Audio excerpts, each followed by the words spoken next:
Failures are inevitable. In daily life, relationship, and ministry, setbacks come. They leave scars, but they're not the end. They make us who we are. It is written in Proverbs 24 verse 16, "For though the righteous fall 7 times, they rise again." Each failure brings us closer to grace. Each helps us grow. Each gives us room to improve. Embrace your failures. Rise anew. Move toward our calling, our heart's pursuits. Let's turn setbacks into comebacks.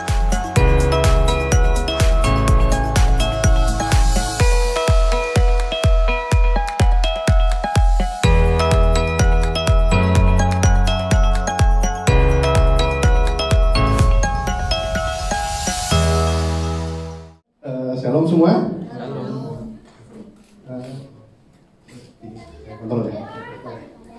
Oke, saya kenalan dulu ya. Tadi udah dibilang ini keluarga saya.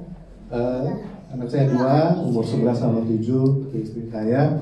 Saya ya tadi dibilang saya sebenarnya stay-nya di Wellington, cuman karena saya juga melayani di Wellington, juga melayani di Palmerston North. Palmerston North itu mungkin 1,5 jam dari Wellington, jadi kalau ada yang datang mampir ke Wellington, ke Palmerston, kontak-kontak, kita bisa ketemu di sana. Ini keluarga saya. Kita sharing ke bulan hari ini, kita bicara masih tentang handling failure sesuai dengan tema bulanan ya, tema yang kita secara IGF global kita bahas bersama.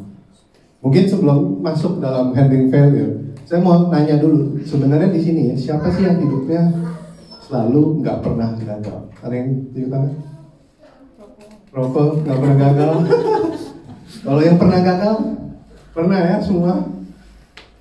Itu suatu kegagalan mungkin suatu bagian dari journey kita masing-masing. Kegagalan itu suatu normal lah, suatu hal yang memang kita akan alami. Tidak ada orang yang istilahnya perfect 100% selalu berhasil terus-menerus. Tapi kegagalan juga terkadang kita melihatnya subjektif. Maksudnya tergantung ekspektasi kita apa. Maksudnya contoh, kalau kita bertanding olahraga, di sini kan ada yang suka main tenis ya. Siapa yang main tenis? Endro, Kak Erik ya. Kalau main tenis yang kalau udah jago, ikut kompetisi, harapannya pasti juara 3 kayak 1, 2. Kalau mereka tidak bisa mendapatkan juara itu, mereka menganggap itu sebagai kegagalan.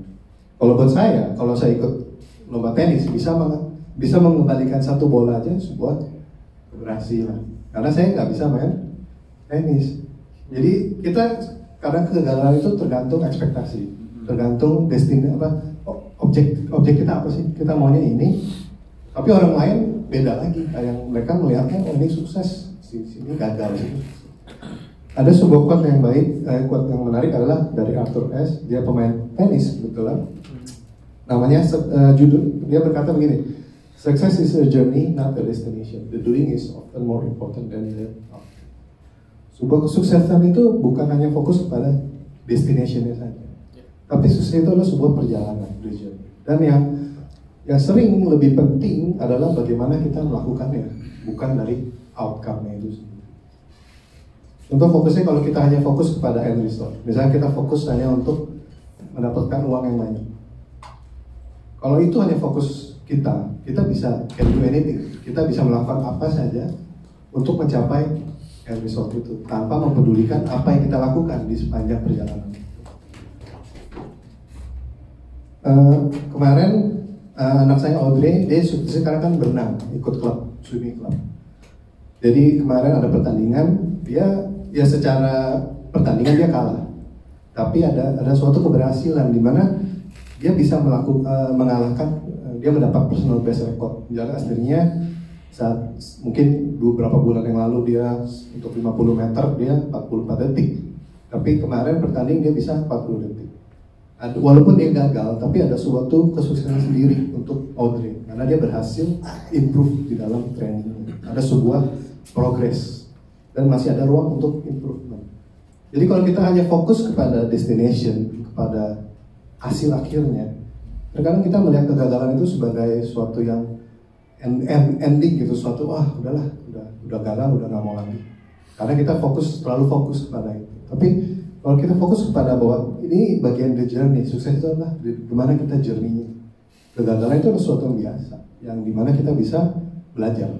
Ada something yang new yang kita bisa pelajari dan kita bisa pakai untuk menghadapi segala sesuatunya ke depan nanti. Nah, pada hari ini saya mau sharing juga tentang bicara gimana kita meresponi kegagalan. Tapi saya mau lebih dari situ, bagaimana kita sebenarnya bisa meresponi segala sesuatu yang terjadi dalam kehidupan kita. Bukan hanya kegagalan, kesuksesan yang baik atau tidak baik. Saya mau lihat dari kehidupan Yusuf dulu ya, sebelum saya mulai masuk dalam ayat Alkitab. Ini kalau kalian mau baca kehidupan tentang Yusuf bisa lihat di Kejadian 37 sampai mungkin 50. Saya summary-kan aja ya, kurang lebih kehidupan Yusuf ini seperti ini. Dia itu anaknya dikasih oleh orang tuanya. Dia dibilang anak yang dikasih, yang paling dikasih oleh Yakub, bapaknya. Namanya dikasih, paling dikasih, anak paling dikasih, dia diberikan jubah yang indah, diberi. Mungkin kalau di sini ada yang anaknya yang paling dikasih, waktu kecil paling dimanja, paling apa? Oh, kok ngeliatnya rokok semua sih. Kalau namanya anak paling dikasih sama orang tua, Roko sama Endro nanti bisa cerita ya. Pasti yang dikasih selalu diberikan yang terbaik, selalu yang diberikan terbaik. Apa yang dia mau dikasih, jubah yang terbaik, semua yang terbaik diberikan. Makanya saudaranya benci dengan si Yusuf. Endro aman kan ya sama Roko aman ya. Dia dibenci oleh saudaranya. Apalagi saat itu dia bermimpi tentang bagaimana saudaranya dan keluarganya akan menyembah dia sebagai raja atau apapun itu. Semakin sebel saudaranya. Lalu saudaranya memutuskan untuk membunuh Yusuf. Tetapi karena Ruben membela, dia akhirnya dijual menjadi seorang budak di Mesir. Itu terjadi saat dia umur 17 tahun. Lalu dia menjadi budak. Terus dia saat menjadi budak dia cukup dipakai di rumah Potifar. Tapi apa terjadi saat itu dia difitnah oleh istrinya Potifar. Dan yang terjadi dia masuk dalam penjara. Di dalam penjara cukup lama, pada umur 28 dia bertemu dengan juru minum dan juru roti. Di sana dia menerjemahkan mimpi. Dia juga berharap, dia bilang kepada juru minum kalau kamu bebas, jangan lupakan saya. Ternyata dilupakan. Dan akhirnya Yusuf harus stay di penjara selama 2 tahun. Lalu Yusuf baru bisa akhirnya keluar dari penjara saat dia umur 30, dia menjadi second in command di Egypt. Tidak sampai di situ, dia masih belum ketemu keluarganya. Dia ketemu keluarganya saat dia umur 39 tahun setelah dia keluar dari penjara. Ini kurang lebih kehidupan Yusuf ya. Kalau kita melihat chapter by chapter, kita melihat ada sesuatu yang baik. Yang pertama, love by family-nya. Itu sesuatu yang baik buat Yusuf. Tapi berikutnya, dia dijual oleh saudaranya sendiri. Itu sesuatu yang tidak baik. Dan berikutnya terjadi semua sesuatu yang tidak baik. Sampai akhirnya sesuatu yang baik baru muncul saat dia keluar dari penjara itu. Dan itu butuh waktu yang panjang kalau kita melihat nanti. Nah, dari sini kita mau belajar bagaimana sih kita bisa meresponi segala sesuatu yang baik ataupun yang tidak baik dalam kehidupan kita. Kita baca sama-sama ya di Roma 8 ayat 28. 1, 2, 3. Kita tahu sekarang kita turut bekerja dalam segala sesuatu untuk mendatangkan kebaikan bagi mereka yang mengasihi, yaitu bagi mereka yang terpanggil sesuai dengan rencana. We know all things works together for good to those who love God, to those who are called according to His purpose. Allah turut bekerja dalam segala sesuatu. Poin yang pertama yang saya mau bagikan adalah ini. Not all thing is good, but God use all thing for good. Artinya, kalau kita bicara tentang segala sesuatu, berarti segala sesuatu itu benar-benar segala sesuatu yang baik, yang tidak baik. Semua yang terjadi dalam kehidupan kita, Tuhan bisa pakai untuk sesuatu yang baik. Jadi jangan kita memikirkan bahwa kita hanya memikirkan yang baik aja. Ternyata Tuhan bisa pakai semuanya. Sesuatu yang nggak baik pun Dia akan bisa pakai untuk kebaikan. Jadi mungkin saat ini kita mengalami belum dapat kerja atau mencari visa dan lain-lain. Jangan kita bawa berpikir, oh ini gagal, sudah end gitu. Tapi kalau kita melihat dari kehidupan Yusuf, walaupun dia dijual, walaupun dia menjadi budak, dia dipenjara, itu bukan akhir dari segalanya. Tidak stop di situ. Perjalanannya masih berjalan terus. Dan waktunya lama sampai dia bisa keluar dari penjara. Ayat ini benar-benar mengingatkan kita semua untuk kita percaya bahwa firman Tuhan berkata, all things work together for good. Untuk kebaikan. Mungkin yang saya mau kita memikirkan sekarang adalah kebaikan itu apa? Apakah berarti all things, segala sesuatu terjadi sesuai yang kita mau? Enggak juga. Ayat ini tidak bilang kamu akan mendapatkan whatever you want. Tidak. Dia bilang all things, segala sesuatu mendatangkan kebaikan. Kebaikan itu apa? Kita harus melihat itu dulu. Kebaikan is not equal our expected outcome. Good is not equal to our expected outcome. Kalau kita bicara sesuatu yang baik, bukan berarti itu sesuatu yang kita harapkan atau sesuatu yang kita mau. Karena belum tentu seperti itu juga.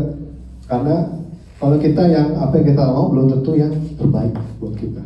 Karena kita hanya mau apa yang kita inginkan. Ayat ini juga tidak bilang bahwa kita mendapatkan segala sesuatu yang kita ingin. Tuhan itu nggak seperti itu memberikan segala sesuatu yang kita mau, yang kita inginkan. Seperti kalau dulu ada film Bruce Almighty yang Jim Carrey main gitu ya. Kalau pernah nonton, dia kan istilahnya diberi kuasa untuk seperti Tuhan. Terus dia menerima banyak masukan, request, doa banyak sekali. Sampai akhirnya dia bilang yes for all. Semua dijawab, apapun yang diminta di yes. Dan terjadi apa? Chaos kan. Yang satu minta A, yang ini minta yang lain lagi, dan permintaannya saling bertubrukan. Apakah kebaikan seperti itu? Apakah berarti saya minta ini, kamu minta itu, kita akan mendapatkan semua? Tidak juga. Dan kebaikan, jadi kalau gitu kita harus melihat kebaikan itu apa.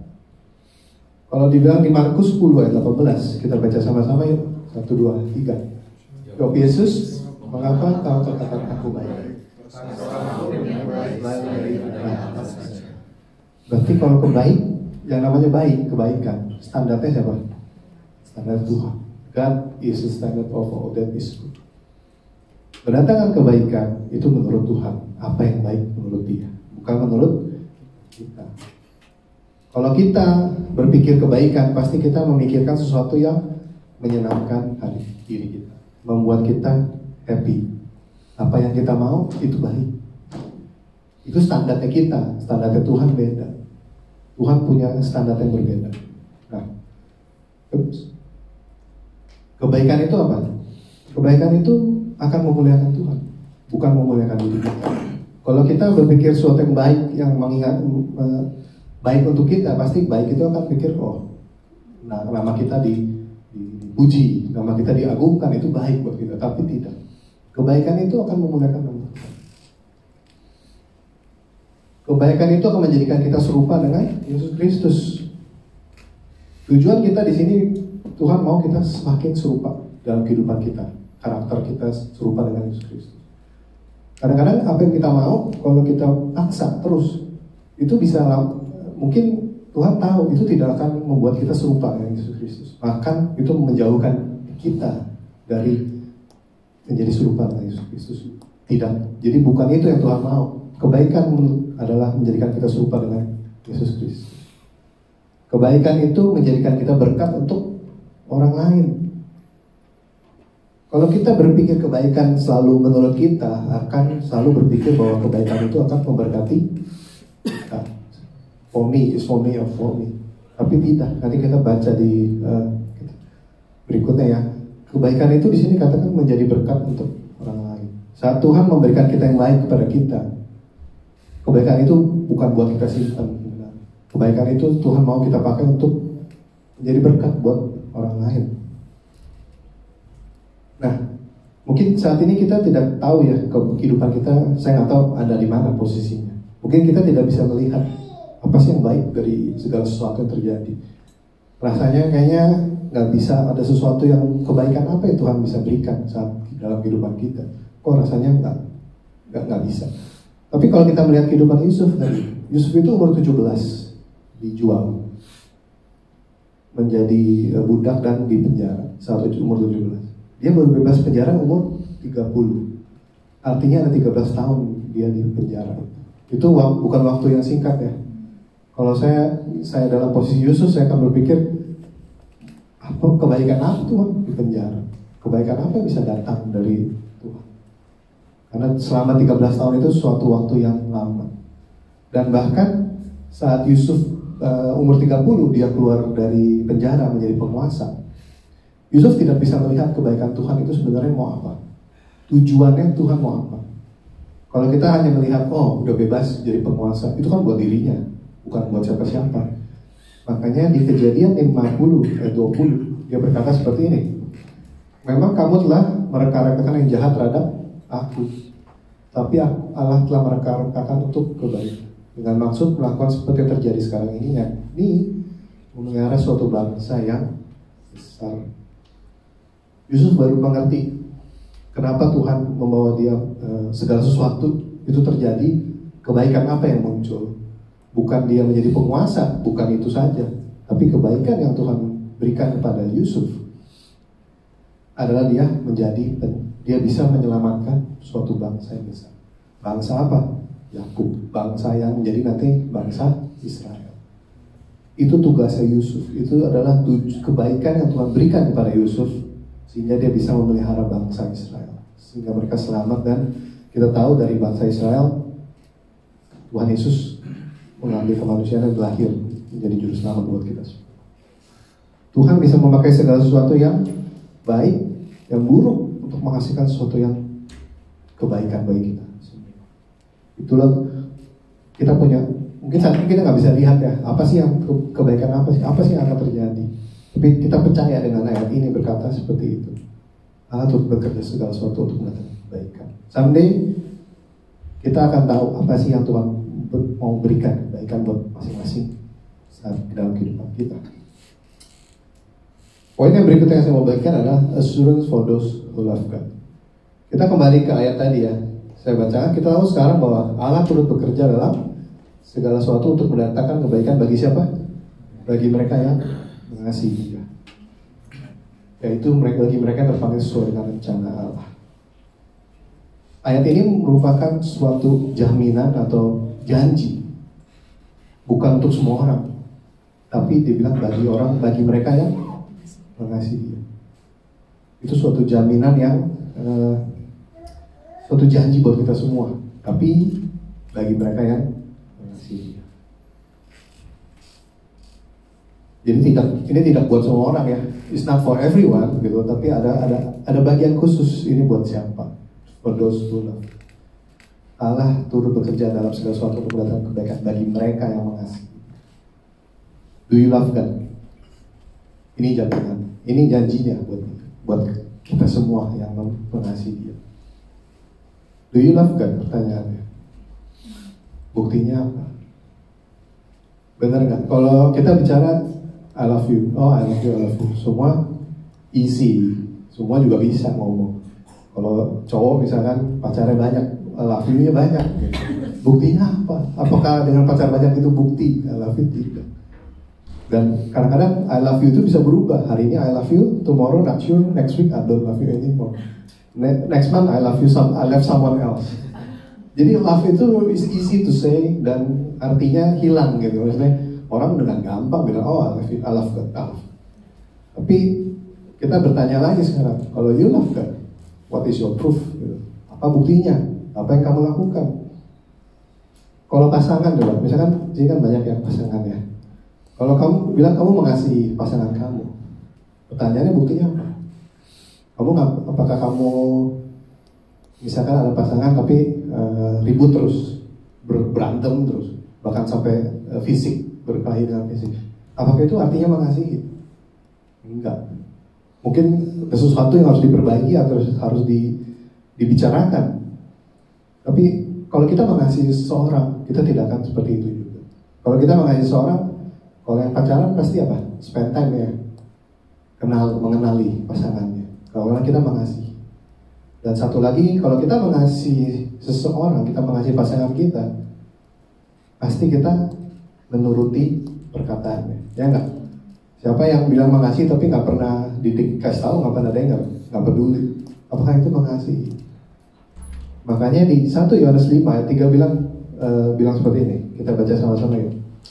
Sebab inilah pada Allah, yaitu bahwa kita perintahnya tidaklah berat. Kalau kita mengikut Tuhan, terus kita bilang Tuhan berat perintah. Tuhan kok susah ya, kok berat ya. Tapi di sini bilang inilah kasih pada Allah, bahwa perintahnya. Kalau kita menuruti perintahnya, perintah-perintahnya itu tidak berat, tidak menjadi beban, tidak menjadi sebuah kewajiban. Kalau kita ke gereja, ke pelayanan Tuhan, itu menjadi sebuah kewajiban. Oh, jangan-jangan kita motivasinya sudah salah. Ternyata kita hanya wajib aja, mungkin disuruh orang tua, disuruh pasangan kita, disuruh terpaksa gitu. Atau enggak, kalau nggak datang ntar di tag sama Pastor Tulus, kamu kemana minggu lalu? Itu menjadi sebuah kewajiban, menjadi sebuah beban. Kalau begitu, perintahnya akan berat, pasti dari berat. Kayaknya, aduh, saya harus ini, harus itu. Kayaknya susah banget. Tapi di sini dengan jelas dibilang bahwa kalau kita mengasihi pada Allah, kita menuruti perintahnya, dan perintahnya tidaklah berat. Perintahnya tidaklah menjadi beban, tidak lagi menjadi kewajiban. Kita ke gereja bukan karena kita disuruh, karena menjadi beban, atau karena wajib hari Minggu kita ke gereja. Itu adalah ya mungkin dulu kita seperti itu, tapi kita harus berubah mindset kita bahwa ternyata kalau kita mengasihi seseorang, kita akan melakukan perintahnya. Dan perintahnya itu bukan suatu beban. Seperti orang yang pasangan yang jatuh cinta atau apapun yang sedang suami istri, kalau sakit kita tolong dia, itu bukanlah beban. Itu memang karena kita mengasihi pasangan kita melakukan. Tadi Roko sharing tentang bagaimana seorang orang tua dengan anak. Itu bukan beban. Itu adalah karena orang tua mengasihi anaknya dan melakukannya. The best for the kids gitu. Itu bukanlah beban. Makanya kita dengan Tuhan juga seperti itu. Kalau kita menuruti perintahnya, kita melakukan perintahnya itu bukanlah beban buat kita. It's not burden. Tapi itu adalah karena kita mengasihi dia. Do you love God? Kamu obey what He say. Kamu lakukan apa yang dia katakan. Kamu melayani bukan karena disuruh, tapi karena kamu memang inilah wujud kamu mengasihi dia. Karena kan Tuhan gak kelihatan. Nah, perintahnya Tuhan bilang ada 2 perintah yang terutama. Di Matius 22 bilang begini, guru hukum manakah yang terutama dalam hukum Taurat? Jawab Yesus kepadanya, kasihlah Tuhan Allahmu dengan segenap hatimu dan segenap jiwamu dan segenap akal budi. Ini hukum yang pertama. Berarti ini adalah perintah yang pertama yang kita harus lakukan. Kita harus mengasihi Tuhan dengan segenap hati, jiwa dan akal budi. Semuanya itu berarti dengan kehidupan kita benar-benar seluruhnya, tidak setengah-setengah. Apa kita mengenal Tuhan, kita spend time dengan dia, kita berdoa, kita baca firman, apa kita build relation dengan dia. Itu bukti kita mengasihi dia. Yang hukum yang kedua, dia bilang begini, itulah hukum pertama dan pertama. Dan hukum kedua sama dengan itu ialah kasihlah sama manusia seperti dirimu sendiri. Sama manusia siapa? Kiri kanan kita, depan belakang kita. Itu sesama kita. Apa kita mengasihi dia? Apakah kita care dengan sebelah kiri kanan kita, atau malah kita ada sebel, ada kebencian? Jangan sampai seperti itu. Kita mau disuruh mengasihi, kasihlah benar-benar tetap sama kita manusia. Nah, kalau kita mengasihi Tuhan, kita harus mengerti juga bahwa Tuhan itu lebih dulu mengasihi kita. Dan terkadang kita suka lupa dengan karena tekanan, karena kegagalan atau situasi segala sesuatu. Kita suka memikir, oh Tuhan tidak mengasihi kita. Kayaknya Tuhan nggak sayang sama saya. Kok saya ini, kok saya itu, nggak berhasil, nggak ini, nggak sesuai yang kita mau. Kadang-kadang kita mulai ragu, apakah Tuhan mengasihi kita atau tidak. Roma 8 ayat 35 berkata seperti ini, siapa yang akan memisahkan kita dari kasih Kristus? Penindasan atau kesesakan atau penganiayaan atau kelaparan atau ketelanjangan atau bahaya atau pedang. Tidak ada yang hal itu tidak bisa memisahkan kita dari kasih Kristus. Kita belum sampai sini ya, kita belum merasakan penindasan, kita belum merasakan penganiayaan, kita belum merasakan kelaparan, kita masih bisa makan semua. Kita belum merasakan bahaya atau pedang. Tapi Roma 8 ayat 3 bilang, hal-hal seperti ini tidak bisa memisahkan kita dari kasih Kristus.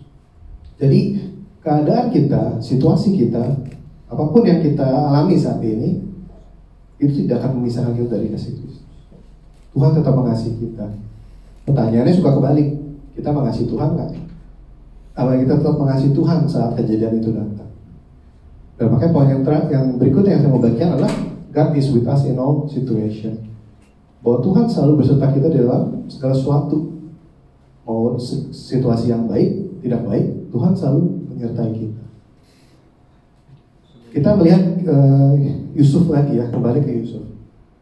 Kejadian 39 ayat 2 berkata seperti ini. Tetapi Tuhan menyertai Yusuf sehingga ia menjadi orang yang berhasil, seorang yang selalu berhasil dalam pekerjaannya, maka tinggallah di dalam rumah tuannya orang Mesir itu. Saat Yusuf menjadi budak di rumah Potifar, Tuhan tetap menyertai Yusuf dan dia berhasil. Ayat 21 bilang seperti ini. Tetapi Tuhan menyertai Yusuf dan melimpahkan kasih setianya kepadanya dan membuat Yusuf kesayangannya bagi kepala penjara itu. Saat dia di penjara, Tuhan tetap menyertai Yusuf dan dia berhasil. Di ayat 23 dikatakan diulangi lagi, dan kepala penjara tidak mencampuri segala yang dipercayakannya pada Yusuf, karena Tuhan menyertai dia dan apa yang dia perbuatnya tetap berhasil. Dari sini kita bisa melihat bahwa dimanapun situasinya, dimanapun saat itu Yusuf berada, Tuhan selalu menyertai Yusuf. Tapi situasinya tidak berubah kan? Masih tetap di penjara, masih tetap menjadi budak. Situasinya nggak berubah, tetap apa yang dia alami masih sama. Tapi yang membedakan apa? Tuhan menyertai dia, dan dia selalu dibuatnya berhasil di dalam apa yang dia lakukan. Jadi saat kita menghadapi banyak hal, sesuatu yang tidak enak, yang tidak baik, kita bisa percaya dan pegang bahwa Tuhan itu selalu menyertai kita. Memang bukan berarti situasinya akan berubah dalam 1 jam, 1 hari, tidak. Kalau buat Yusuf, it take many years, 13 tahun untuk berubah. Tapi di dalam semuanya itu, Yusuf berhasil di apa yang di dalam dia lakukan. Dan bukan karena Yusuf hebat, Yusuf bisa menafsirkan mimpi, bukan karena dia ahli mimpi, tidak, tapi karena Tuhan yang memberitahu dia. Dan Tuhan menyertai Yusuf di dalam apapun itu. Bahkan di situasi yang tidak enak, Yusuf bisa menjadi apa? Menjadi berkat buat kepala penjara. Yusuf bisa menjadi berkat buat Potifar. Tuhan menyertai kita di dalam segala situasi. Dan hal inilah yang harusnya kita pegang, sehingga kita tidak khawatir, tidak gelisah, dan tidak tawar hati. Dan dia meninggalkan sesuatu buat kita. Dikatakan di Yohanes 14 ayat 27, damai sejahtera ku tinggalkan bagimu, damai sejahtera ku berikan kepadamu. Apa yang ku berikan tidak seperti yang diberikan oleh dunia padamu. Janganlah gelisah dan gentar hatimu. Dia memberikan kita, masing-masing kita diberikan damai sejahtera. Ada peace di dalam yang Tuhan berikan buat kita semua di saat kita menghadapi segala sesuatunya. Sehingga kita bisa melakukan yang terbaik dalam segala kondisi. Dan Tuhan selalu menyertai kita walaupun situasinya tidak kita harapkan. Ini yang kita bisa pelajari dari kehidupan Yesus.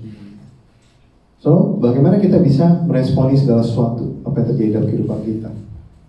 Yang saya mau bagikan adalah kita mau percaya. Pertama, kita mau trust in God's plan. Kita mau percaya pada rencana Tuhan. Karena Tuhan sudah janji. Dia bilang dia akan mendatangkan segala sesuatu. Dia terus bekerja dalam segala sesuatu untuk mendatangkan kebaikan. Itu sebuah janji yang kita harus pegang. Kita trust kepada dia. Walaupun butuh waktu untuk kebaikan itu kita lihat, tapi kita mau percaya. Seperti Yusuf, dia percaya sama Tuhan selama dia butuh waktu 13 tahun untuk keluar dari penjara. Dia percaya terus. Kita juga mau seperti itu. Kita trust in God's plan. Apapun situasi kita mau percaya terus kepada dia. Yang kedua, kita mau embrace trial as growth opportunity. Artinya tantangan yang kita alami, kita harus anggap itu sebagai kesempatan untuk kita grow. Artinya membentuk karakter kita menjadi lebih baik. Dan kita mau hadapinya sesuai dengan penyertaan Tuhan. Bahkan di Yakobus 1 ayat 2 sampai 4 bilang begini, saudara-saudaraku, anggaplah suatu kebahagiaan apabila kamu jatuh dalam berbagai cobaan. Kalau bahasa Inggris dia bilang, you encounter trials. Sebab kamu tahu bahwa ujian terhadap imanmu itu menghasilkan ketekunan. Dan biarlah ketekunan itu memperoleh buah yang matang, supaya kamu menjadi sempurna dan utuh dan kekurangan suatu apapun. Hal yang terjadi sebuah trial dalam kehidupan kita itu kan Tuhan juga gak iseng, maksudnya kamu harus melewati ini, melewati itu. Tidak juga sih.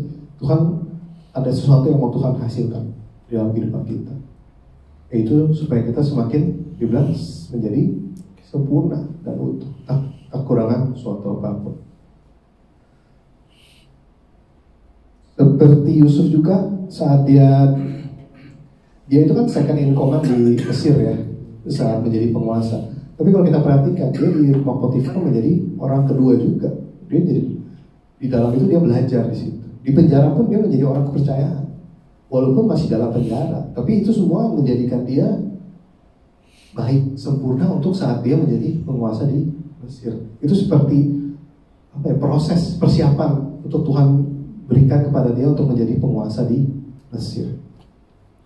Yang berikutnya adalah kita mau rest in God's assurance. Ayat ini yang tadi saya bilang, Roma 8 ayat 28 bisa menjadi pegangan buat kita, supaya kita menjadi yakin, kita ada peace. Jangan kita terlalu khawatir, karena kalau kita khawatir kita tidak bisa tidur, kita tidak bisa istirahat. Tapi di sini kita yakinlah bahwa ayat ini memang buat kita, selama kita mengasihi Tuhan, for those who love.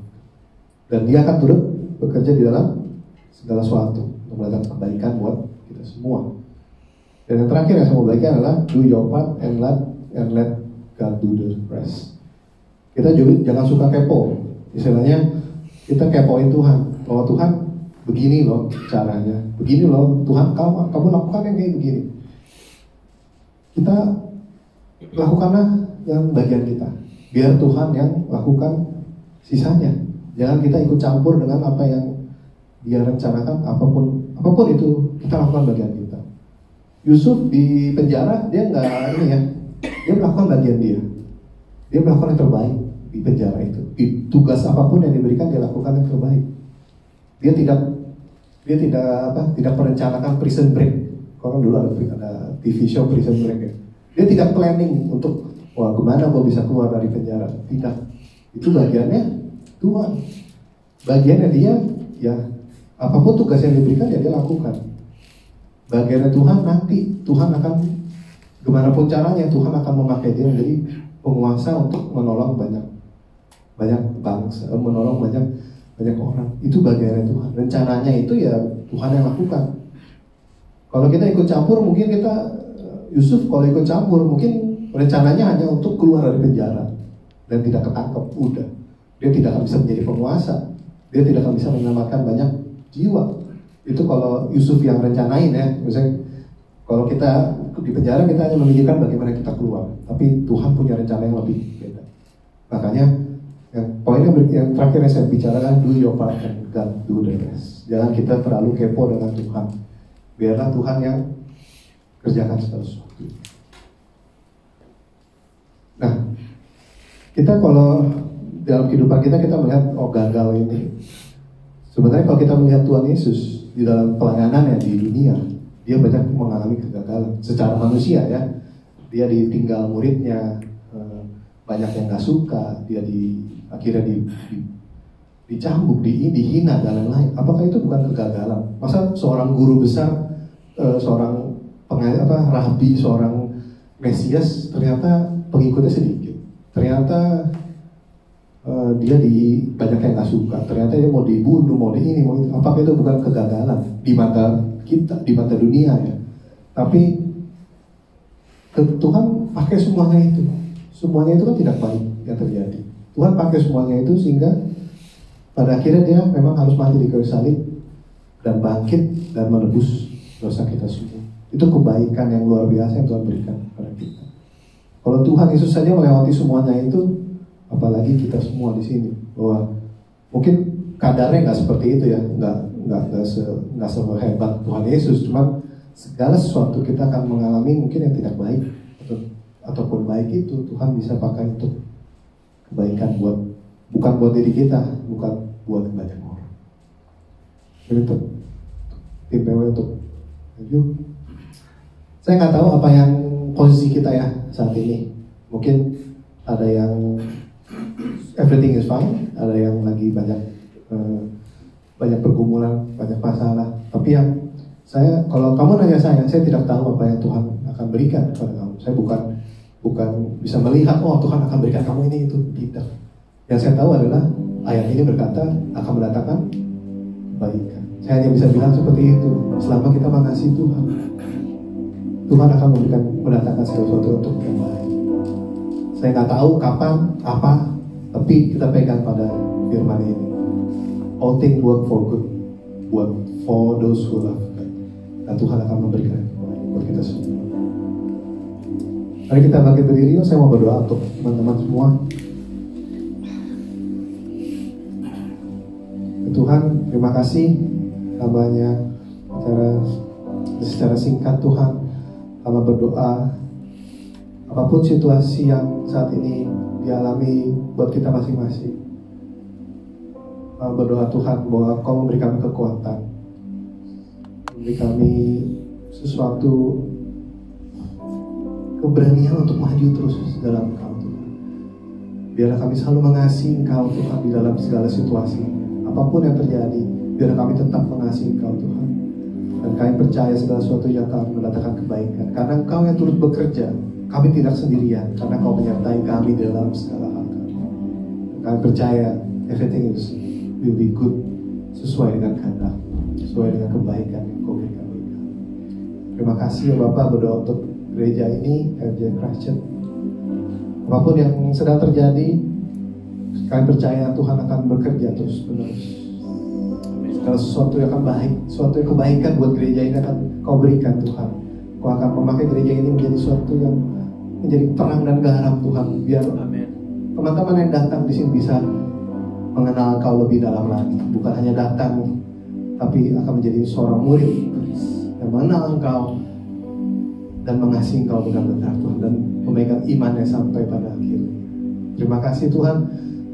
Hamba mau berdoa untuk Tulus dan Fani Tuhan. Kau pakai mereka dalam kehidupannya.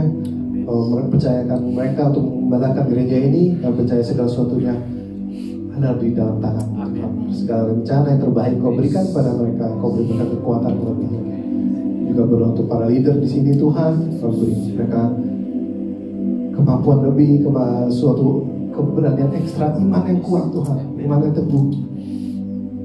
Dan Kau pakai mereka secara luar biasa. Terima kasih ya Bapak atas segalanya. Kau sungguh baik Tuhan. Thank you Lord for everything. Thank you Lord for everything. Kau sungguh baik.